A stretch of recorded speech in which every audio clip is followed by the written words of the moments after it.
விஜய் அரசியல் வரேன்னு சொல்லியிருக்காரு. யாரும் வர மாட்டாங்க சார், சும்மானா சொல்லுவாங்க. அவர் வர்றது நல்லதுதான். லைஃப் மாறட்டும், சொசைட்டி மாறும் அப்படின்னு நம்புறோம், பார்ப்போம். வாரிசு அரசியல்லாம் கொஞ்சம் கம்மியாகட்டும். புரட்சி தலைவர் அடுத்தது விஜய் தளபதி தான். இனிமேல் வர அரசியல் எல்லாமே தளபதிகள் தான் இருக்கு. விஷால் பத்தி என்ன நினைக்கிறீங்க? அவரு வந்து மேபி ஃபியூச்சர்ல வரேன்னு சொல்லியிருக்காங்க. இது இல்லை, அவங்களாம் என்ன பண்ணிக்கலாம், நாட்டுக்கு எதுவுமே பண்ணலையே. எல்லாம் ஓட்டு இங்க பூக்கடை பக்கத்தில் இருக்கிற அத்தனை பேர் ஓட்டமே லியோ. லியோ யாருன்னா நம்ம விஜய் தளபதி மட்டும்தான். அவர் என்ன சார் நல்லது பண்ணிடுறாரு விஜய்? இங்க இருக்கிறதே ரெட்டாலியும் சூரியன் தான். எந்த ஆட்சி வந்தாலும் சரி முடியாது, புரியுதுங்களா? சும்மா எல்லாம் டாட்டா காமிச்சிட்டு அவ்வளோதான் போய் நேர்ந்துருவாங்க. கொஞ்சம் முதலமைச்சர் வரைக்கும் கொண்டு போங்க. நான் உட்காந்து பேசுறேன், கண்டிப்பா உட்காந்து பேசுறேன். மக்களோட தலையத்துல மாறும்.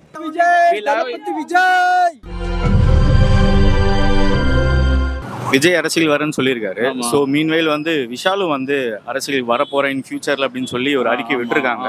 ஸோ இதை பத்தி நீங்க என்ன நினைக்கிறீங்க? யாரும் வர மாட்டாங்க சார், சும்மானா சொல்லுவாங்க. ஆமாம், சும்மா வந்து டாட்டா காமிச்சிட்டு டாட்டா இப்படின்னு போயிட்டே இருப்பாங்க சார். சும்மா அதெல்லாம் வாய் உதாரணம் எல்லாம். தளபதி கண்டிப்பா அரசியலுக்கு வரதா போறாரு, வந்துட்டாரு, அறிவிச்சிட்டாரு. தமிழக வெற்றி கழகம் வந்து எப்பவுமே வெற்றி தான், ஓகேங்களா? வெற்றின்னு ஆரம்பிச்சாலே அது வெற்றி தான். டிவிகே அது எப்பவுமே ஜெயிக்கிற கட்சியாக மாறிடும். இனி வரும் இளைஞர்கள் கையில் தான் அரசியல் கொடுப்பாருன்னு நம்பிக்கை இருக்குது. அதாவது கட்சி நிர்வாகிகளும் அவரே தேர்ந்தெடுப்பார், கட்டமைப்பு உருவாக்குவார்ன்றது பெரிய நம்பிக்கை எங்களுக்கு இருக்குது. கண்டிப்பாக விஜய் அரசியலுக்கு வந்தது இளைஞர்களுக்கு மட்டும் இல்லை, ஒட்டுமொத்த தமிழகத்துக்குமே ஒரு பெரும் மகிழ்ச்சியாக இருக்குது. அது இல்லாமல் ஒட்டுமொத்த அரசியல் வரலாற்றுக்கு ஒரு பெரும் திருப்பு முனையாக இருக்குது. எப்படி சார் வர முடியும்? ஏன் சார் எதை வச்சு வர முடியும்? அப்படியே வழிக்கோ கலைஞரே இருக்கும்போதே யாரும் வரல, ரஜினிகாந்தும் வரல அரசியல்வாதியில்.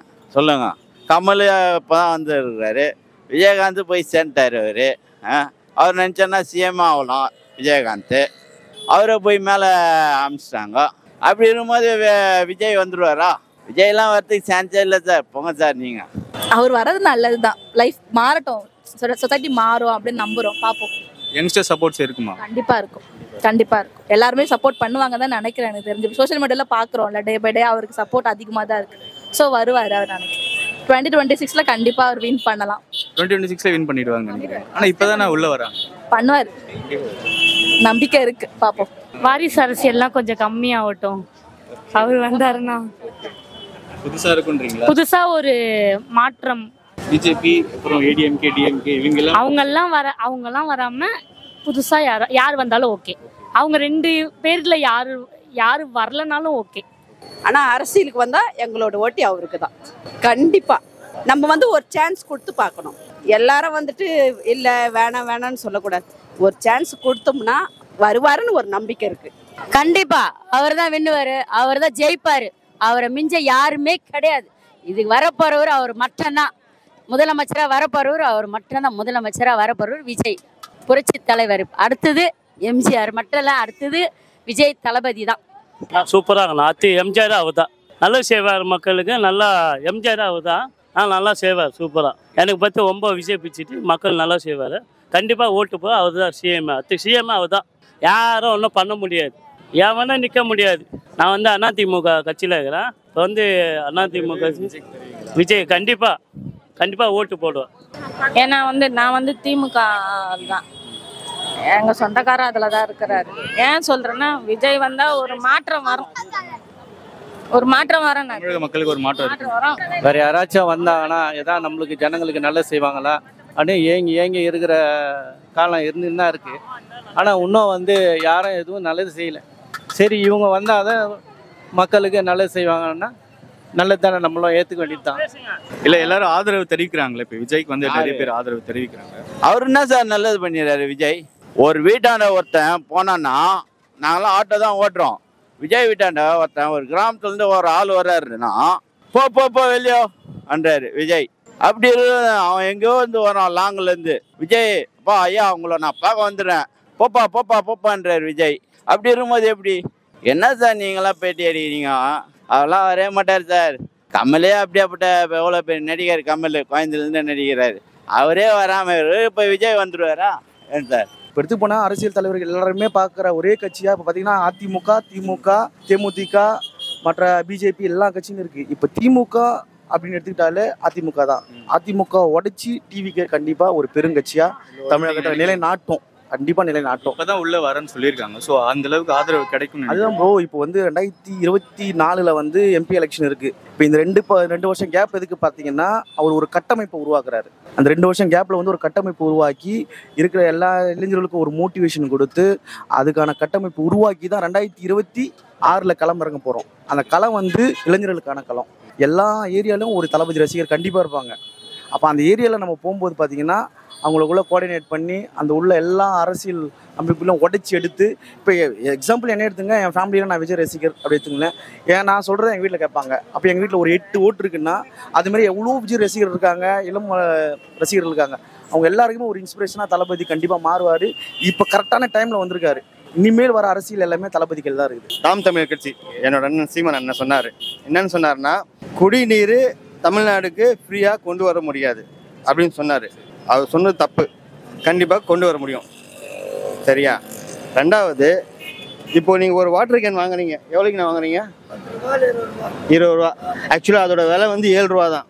இப்போ ஆந்திரா, கர்நாடகா, ஹைதராபாத் இது வரைக்கும் நான் வந்து 1800 வாட்டர் கேன் பண்ணியிருக்கேன்.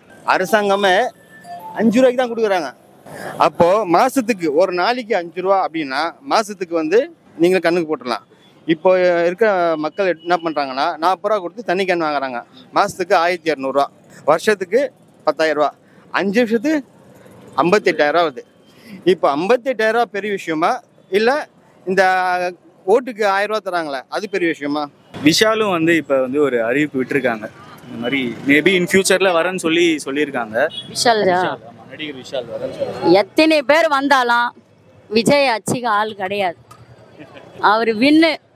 அதை பற்றி நீங்கள் அவங்கெல்லாம் வந்து உள்ள இது இல்லை. அவங்களாம் என்ன பண்ணிக்கலாம் நாட்டுக்கு? எதுவுமே பண்ணலையே. இப்போ விஜய்னா நல்லா பண்ணிக்கிறாரு, நல்லா மக்களுக்கு போச்சு. கண்டிப்பாக எம்ஜிஆர் தான் அவர். யாவனா ஒன்றும் பண்ண முடியாது. லியோ யாருன்னா நம்ம விஜய் தளபதி மட்டும்தான். அவர் தான் வருவார் பக்காவா. எல்லாம் ஓட்டு இங்கே பூக்கடை பக்கத்தில் இருக்கிற அத்தனை பேர் ஓட்டமே விஜய் தான் வருவாருங்க. எல்லாமே நம்பிக்கை ரோட்டில் இருக்கிறோம். நாங்கள் வியாபாரம் பண்ணுறோங்க அத்தனை பேருமே விஜய் தளபதிக்கு தான் ஓட்டே போடுவோம். நாங்கள் அப்படியாப்பட்ட சுனாமியில் கூட ஒரு அட்டை பாக்ஸ் எடுத்துன்னு வந்து தெருவாக கடைங்களை வந்து காசு வாங்கின ஒரு விஜய் மட்டும் தான் வாங்கின போட்டு எல்லாருக்குமே காசு வசூல் பண்ணி ஏழை மக்களுக்கு செலவு பண்ணார். கண்டிப்பாக அவர் தான் வருவார். கண்டிப்பாக அவர் இல்லாதையே செய்யறாருன்னா இப்ப வந்துட்டாருன்னா கலக்க மாட்டாரு. அவரு கலக்கிடுவாரு. அவரு விஜயும் வந்து அவருடைய ரசிகர் மன்றம் மூலியமா வந்து நிறைய நல்லது செஞ்சுட்டு இருக்காங்க. அவர் எங்க பண்ணிடுறாரு? யார் பண்ணிடுறாரு? ஏதோ ரோட்ல எல்லாம் இருக்கிறாங்க, அவங்க எல்லாம் நல்லது பண்ணிடுறாங்களா? ஏன் சார் அதெல்லாம் ஒன்னா மொத்தமா பண்றதுக்காக தான் வந்து கட்சி வேணும், ஒரு ஆட்சி பிடிக்கணும் அப்படின்னு சொல்லி அவரு. ஆட்சியெல்லாம் யாராலுமே பிடிக்க முடியாது. புரியுதா? இங்க இருக்கிறதே ரெட்டையிலையும் சூரியன் தான். எந்த ஆட்சிக்கு வந்தாலும் சரி முடியாது. புரியுதுங்களா? சும்மா எல்லாம் டாட்டா காமிச்சிட்டு அவ்வளோதான் பயனேந்துருவாங்க. நான் 18 வயசில் சிவஞானம் ஸ்ட்ரீட்டில் இருந்தேங்க, பாண்டி பஜாரில். அவர் ராஜபாத தெருவில் ஆஃபீஸ் இருந்தது விஜயகாந்த். அப்போவே வந்து ஒரு 300, 400, 500 பேருக்கு பசியார சாப்பாடு போட்டவர். அவர் வந்து உண்மையாக வந்து ஒரு சின்ன காமராஜர்னு கூட சொல்லலாம். ஒரு அற்புதமான மனுஷன். தமிழக மக்கள் வந்து அவர் கடவுள்கிட்ட போன பிறகு அவர் அன்பை பெற்றார். உண்மையாக அன்பை பெற்றார். அவர் இப்போ வந்து ஃபீல் பண்ணுறாங்க தமிழக மக்கள். ஏன் சார் நீங்கள் ஓட்டு போடுவீங்களா விஜயகாந்துக்கு? இல்லைனா ரஜினிக்கு நான் ஓட்டு போடுவேனா சொல்லுங்க? யாருமே நீங்கள் ஓட்டு போட மாட்டீங்க. இருக்குது சூரியன் ரெட்டலை தான். அப்படியாப்பட்ட எவ்வளோ பேர் வைகோ பெரிய பெரிய ஆளுங்கள்லாம் போய் எல்லாம் ஒன்றா கூட்டணியில் உக்காந்துருக்குறாங்க. அப்போ விஜயகாந்த் வந்துருவாரா? என்ன சார் நீங்கள் பேச்சு ரஜினியாக வர முடியல, யாராலுமே வர முடியல. இருக்குது ஒரே ஒரு கட்சி தான், ரெட்டலை சூரியன். இது வேற எதுவுமே மாற்றமே இல்லை. விஜய் மக்கள் இயக்கமாக இருந்தது, இப்போ கட்சியாக மாறி இருக்கு. மக்கள் இயக்கம் வந்து கட்சியாக மாறி இருக்கு. அந்த கட்சியை வந்து கட்டமைப்போடு கொண்டு போகிறதுக்கு தான் தளபதி இறங்குறாரு. அவருக்கு வந்து ஒரு பிக் ஷாட். இப்போ தமிழ் இண்டஸ்ட்ரியிலேயே சவுத் இண்டஸ்ட்ரியிலேயே பிக் ஷாட்னா தளபதி தான். ஒரு படத்துக்கு 150 கோடியிலேருந்து 200 கோடி வந்து அவருக்கு அப்ரோச்மெண்ட்டாக போயிட்டு இருக்கு. அவர் அவ்வளோ பெரிய அமௌண்ட்டை விட்டுட்டு அரசியலுக்கு வராருன்னா என்ன காரணம்? மக்களுக்கு நல்லது செய்யறதுக்காக வருவார். கண்டிப்பாக வருவார், கண்டிப்பாக வெற்றி பெறுவார். அதனால தான் தளபதி விஜய் மக்கள் இயக்கத்தை மாற்றி தமிழக வெற்றி கழகமாக மாற்றிருக்காரு. இப்போ விஷால் வந்து அறிவிச்சிருக்காங்கல்ல, ஸோ அதை பற்றி நீங்கள்? ப்ரோ விஷாலே சொல்லியிருக்காரு ஒரு பேட்டியில், நீங்கள் யார் ரசிக்கிறீங்கன்னு கேட்டிங்கன்னா கண்டிப்பாக நான் தளபதி ரசிகர் தான் சொல்லிக்கிறாரு. அவர் வரட்டும், மற்ற நடிகருங்க வரட்டும், தமிழ் இண்டஸ்ட்ரியில் யார் வந்தாலுமே தளபதி கண்டிப்பாக உறுதுணையாக இருப்பாங்க. விஷாலை தவிர்த்து யார் வந்தாலுமே சரி, தளபதி அடிச்சுக்க யாருமே கிடையாது. இந்த கோயம்பேடு பஸ் ஸ்டாண்டு போயிருக்குல்ல, கோயம்பேடு பஸ் ஸ்டாண்ட் ஆமாம், இந்த கோயம்பேடு பஸ் ஸ்டாண்ட் இங்கேருந்து எவ்வளோ ஜனங்க மக்களுங்க நிறைய பேர் அவதிப்படுறாங்க. அவஸ்தைப்படுறாங்க. இங்கேருந்து இங்கே சென்னையில் வந்து எத்தனை கோடிங்க இருக்கிறாங்க. இங்கேருந்து அங்கேருந்து போவாங்களா பஸ் ஏறி? சொல்லுங்கள், நீங்கள் போவீங்களா? இல்லை நான் போவேண்ணா? இல்லை பெரிய பெரிய வயசானவங்க அவங்களாம் போவாங்களா? இங்கேருந்து பஸ்ஸு இங்கேருந்து 3 பஸ்ஸு பிடிக்கணும். இங்கேருந்து கோயம்பேடுக்கு போயிட்டு கோயம்பேடுலேருந்து அங்கேருந்து ஒரு பஸ்ஸு பிடிச்சின்னு அங்கே போகணும். இங்கேருந்து பஸ் ஸ்டாண்டு தூக்கி அங்கே போட்டுருக்காங்க. எவ்வளோ கஷ்டம் தெரியுமா? எல்லா தொழிலும் பாதிக்கப்படுது. ஆட்டோக்காரன்லேருந்து, ரிச்சாக்காரன்லேருந்து, கூலி வேலை செய்கிறவங்கலேருந்து எல்லாருமே அவஸ்தைப்படுறாங்க. ஒரு வியாபாரம் இல்லை, ஒரு பிஸ்னஸ் இல்லை. அங்கே நாங்கள்லாம் ஒரு கோயம்பேடு சவர்னா இங்கேருந்து 300 ரூபாய்க்கு போவோம். இங்கேருந்து 1500 வருவானா? கரெக்ட். இப்போ அவங்க எடுத்த முடிவு சரின்னு நீங்கள் நினைக்கிறீங்களா? நாங்கள் அது அவங்க தான் தீர்ப்பு பண்ணணும். நீங்கள் சொல்கிறீங்களா உங்கள் ஆதங்கத்தை? நீங்கள் சொல்லுங்கள். எங்களுக்குன்னா ரொம்ப கஷ்டப்படுறோம். ஆட்டோ டிரைவர்லேருந்து, ரிச்சாக்காரன்லேருந்து, நிறைய கூலி வேலை செய்கிறவங்க, ஒரு பைக் வச்சுருவங்க, கார் வச்சுருவோம், இருக்கிறவங்க போகிறாங்க சார். இல்லாதவங்க என்ன பண்ணுவாங்க? மிடில் கிளாஸ் பீப்புளாக ரொம்ப அவஸ்தைப்படுறாங்கன்னு சொல்கிறேன். இங்கேருந்து இப்போ நீங்கள் போவீங்களா? இங்கேருந்து கோயம்பேடுக்கு போயிடுறீங்க ஈஸியாக. இங்கேருந்து அந்த ஊருக்கு போவீங்களா? என்ன வசதி இருக்காங்க? ஆனால் எல்லா வசதியும் பண்ணிடுறாங்க. நாங்கள் போனோம், எல்லா வசதியும் இருக்குது. ஆனால் இங்கேருந்து போகிறதுக்கு எவ்வளோ கஷ்டப்படுறாங்க. இங்கேயே நல்லா இருக்குன்னு சொல்லியிருக்கீங்களா நீங்கள்? ஏன்னா எல்லா மெட்டீரியலும் இங்கே இருக்குது சார். அங்கே என்ன இருக்குது சார்? இங்கே இருந்து மெட்டீரியலை வாங்கிக்கின்னு அங்கேருந்து போகிறாங்க அந்தந்த ஊருக்கு. புரியுதுங்களா? இங்கே எல்லாமே இருக்குது. இப்போ விஜய் அண்ணன், என்னோட அண்ணன் விஜய் அண்ணன்லாம் வந்தால் ரொம்ப வாய்ப்பு இருக்குது. 2வது, நான் சொல்கிற மாதிரி கொஞ்சம் யூஸ் பண்ணுங்க. உண்மையாகவே 100க்கு 100 நம்ம இந்தியாக்குள்ளேயே நம்ம மாநிலம் நம்பர் 1 இருக்கும். இது கேரண்டி. நான் அடிச்சு சொல்கிறேன், நான் ப்ராமிஸாக சொல்கிறேன், நான் போய் சொல்கிறேன். நான் சொல்கிற மாதிரி இந்த யூஸ் பண்ணால் இத்தனை எம்எல்ஏ உறுப்பினர்கள் நான் வீட்டுக்கெலாம் போனேன், போய் மனு கொடுத்தேன். என்ன மனு கொடுத்தேன்னா இதே மாதிரி தான்.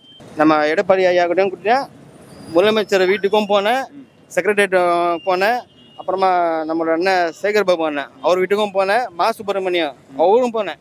போனதுக்கு அவர் என்ன சொன்னார், மா சுப்பிரமணியம் என்னோட ஐடியாலாம் பார்த்துட்டு இது நல்லா இருக்குப்பா, ஸ்கீம் சூப்பராக இருக்குது, எப்போ எங்கள் ஆட்சி வருதோ அன்றைக்கி கண்டிப்பாக நான் உங்களுக்கு யூஸ் பண்ணுறேன் அப்படின்னு சொல்லி என் கான்டாக்ட் நம்பர், என் வீட்டு அட்ரஸ்லாம் வாங்கினாங்க. இப்போது முதலமைச்சர் சீட்டு வந்தோடனே இதை பற்றி கண்டுக்க மாட்டேன்றாங்க.